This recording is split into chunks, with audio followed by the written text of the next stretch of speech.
ಈ ವಿಡಿಯೋದಲ್ಲಿ ಮೊಳಕೆ ಹುರುಳಿಕಾಳಿನ ಸಾಂಬಾರು ಹೇಗೆ ಮಾಡೋದಂತ ನೋಡೋಣ. ಮಸಾಲೆ ರುಬ್ಕೊಳ್ಳೋದಕ್ಕೆ ಒಂದು ಮಿಕ್ಸಿ ಜಾರ್ಗೆ 1 ಕಪ್ ತೆಂಗಿನಕಾಯಿ ತುರಿ, 4 ಸ್ಪೂನ್ ಸಾಂಬಾರು ಪೌಡರು, 1 ಈರುಳ್ಳಿ, 1 ಗಡ್ಡೆ ಬೆಳ್ಳುಳ್ಳಿ, ಟೊಮೆಟೊ 2, ಚಕ್ಕೆ, ಲವಂಗ, ಹುರ್ಗಡ್ಲೆ ಮತ್ತು ಕೊತ್ತಂಬರಿ ಹಾಕಿ ಇದನ್ನು ರುಬ್ಬಿ ಇಟ್ಕೋಬೇಕು.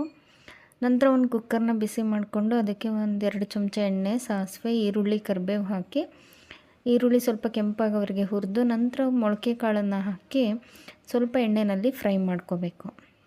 ಹುರುಳಿ ಕಾಳನ್ನು ಈ ಥರ ಎಣ್ಣೆಯಲ್ಲಿ ಫ್ರೈ ಮಾಡಿದ ನಂತರ ಇದಕ್ಕೆ ರುಬ್ಬಿರೋ ಮಸಾಲೆನ ಹಾಕಿ ಮಿಕ್ಸ್ ಮಾಡ್ಕೋಬೇಕು. ಇದನ್ನು ಅಷ್ಟೇ ಒಂದು 3-4 ನಿಮಿಷ ಫ್ರೈ ಮಾಡಿ ನಂತರ ಟೊಮೆಟೊ ಹಾಕಿ ಮಿಕ್ಸ್ ಮಾಡಬೇಕು. ಸಾಂಬಾರು ಎಷ್ಟು ಗಟ್ಟಿ ಬೇಕೋ ನೋಡಿಕೊಂಡು ನೀವು ನೀರನ್ನು ಸೇರಿಸ್ಕೋಬೇಕು. ನಂತರ ಇದಕ್ಕೆ ಆಲೂಗಡ್ಡೆ, ಬದನೆಕಾಯಿನ ದಪ್ಪದಾಗಿ ಹೆಚ್ಚಿಬಿಟ್ಟು ಹಾಕಬೇಕು. ರುಚಿಗೆ ತಕ್ಕಷ್ಟು ಉಪ್ಪನ್ನು ಹಾಕಿ ಚೆನ್ನಾಗಿ ಮಿಕ್ಸ್ ಮಾಡಿ ಮುಚ್ಚಳನ ಮುಚ್ಚಿ ಇದು 2 ವಿಷಲ್ ಕೂಗಿಸ್ಕೋಬೇಕು. 2 ವಿಷಲ್ ಆದರೆ